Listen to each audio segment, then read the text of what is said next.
Hi friends, good morning. সবাই কেমন আছো? আমি তো ভীষণ ভালো আছি। তোমাদের জন্য রুটি বানাচ্ছি, সব চলে এসো রুটি খেতে। সকালে একদম ব্রেকফাস্ট। এত সুন্দর রুটির সঙ্গে একটা জিনিস দেবো না, সবজি করা আছে ফ্রিজে। তো সবজির সঙ্গে আরও একটা জিনিস আছে, তোমাদের অবশ্যই সেটা আমি দেখাবো।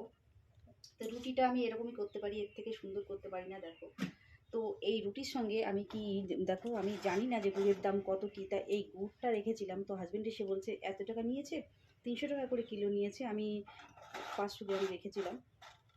তা এটা আর কি। তা বলছে এরকম, তাই গুড়টা অনেক সুন্দর, অনেক মানে কী বলবো, খেতে ভালো, কিন্তু জলের মতো একদম, বুঝেছো? এটা গুড়। তো তোমাদের একটু দেখাই, গুড়টা নামিয়ে রাখি, হ্যাঁ ঠিক আছে।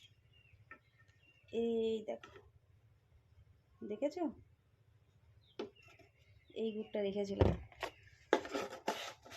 তো এটা দিয়ে হাজব্যান্ড খেয়ে যাবে রুটি, আর সবজি আছে করা। তো এখন রুটি করছি, সবাই চলে এসো খেতে। আমি রুটি ভালো পারি না, মানে খুব বাজে যেটা বলে, তো যেমন হয় তেমনই খেয়ে যায়, অসুবিধা নেই, কিন্তু কাউকে দিতে খারাপ লাগে, এই আর কি। শীতের বেলা সকালবেলায় যদি খেজুরের গুড় দিয়ে, অরিজিনাল খেজুরের গুড় দিয়ে রুটি খাওয়া যায়, তাহলে কেমন লাগে বলো? তো তোমরা যদি খেজুরের গুড় দিয়ে রুটি খেতে চাও, অরিজিনাল খেজুরের গুড় দিয়ে চলে আসতে পারো, ঠিক আছে? আমি রুটি তোমাদের জন্য বানাচ্ছি।